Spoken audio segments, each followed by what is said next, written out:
Alors, on pourrait se demander, quand on... Vous voyez, les relations du Levant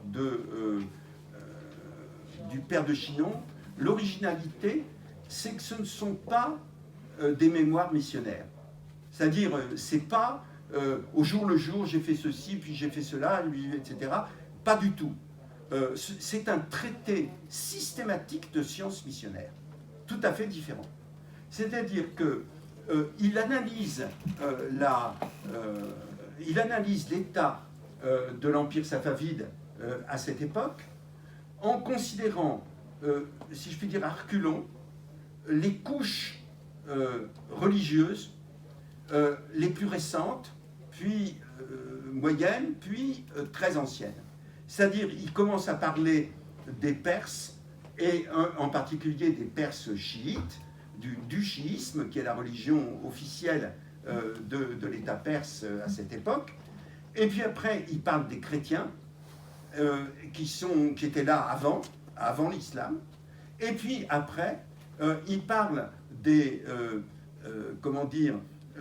il parle des zoroastriens, qu'il appelle les Gaures, et qui sont les représentants de la plus ancienne religion iranienne. Hein. Donc c'est quelque chose de, vous voyez, systématique. À chaque fois, il parle du gouvernement, de la religion, du gouvernement, des coutumes, et après il dit qu'est-ce que les missionnaires ont déjà fait et qu'est-ce qu'ils pourront faire après. Quelles sont les possibilités d'action. Donc vous voyez, ce n'est pas du tout des mémoires.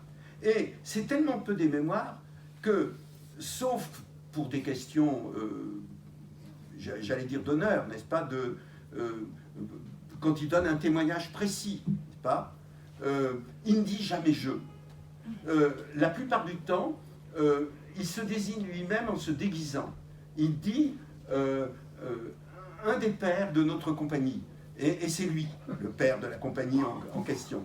C'est-à-dire qu'après, on se rend compte que c'est lui parce qu'il sait des détails qui sont tellement précis qu'on ne voit pas que ça puisse être quelqu'un d'autre. Bon. Pourquoi est-ce qu'il fait ça?